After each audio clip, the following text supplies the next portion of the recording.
Mark. Lovely to see you as ever. So, hot from the pit garage, what have we learned so far today? Well, as you saw, one car, we unfortunately with Sebastian, we had a transmission problem. When we talk about transmission, can be gearbox, can be drive shaft, can be clutch. You know, as you probably saw, they didn't dismount the gearbox. That's a good sign because that means it looks like it's not a gearbox problem, and that normally takes long, and it could even incur a penalty or another gearbox to be used. That seems not to be the case. It seems to be more on the transmission and the drive shaft problem. He just lost drive, and therefore it seems to be a problem that will be solved without much difficulty for the next session. Now what we need is that it doesn't rain. Now if it doesn't rain, he can get back most of the time he lost.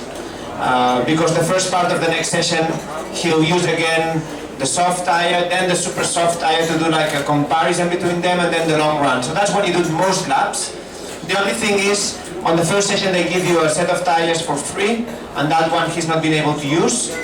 But it would be a minor problem if he can run without any problems on the next session.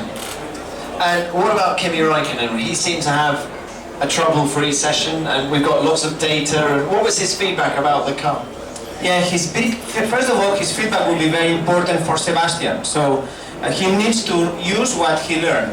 And if Kimi says, okay, the car has understeer, oversteer, whatever he would say, Sebastian, if I were him, I would do the changes accordingly to Kimi's comments. And Kimi and Sebastian have quite a similar driving style. He's quite happy with the car. He's had no major problems. We still have a back to close with Mercedes, but we seem to be the second force, and that's already important for us. The grip is quite low. He was complaining mainly on oversteer. You saw a couple of times having a big oversteer moment on the last turn. A lot of drivers have made mistakes and have used the escape areas, but from what I've seen, the thing you need to improve on Kimi's car is making the rear more grippy, making the rear of the car quieter, let's say, to avoid this snap oversteer.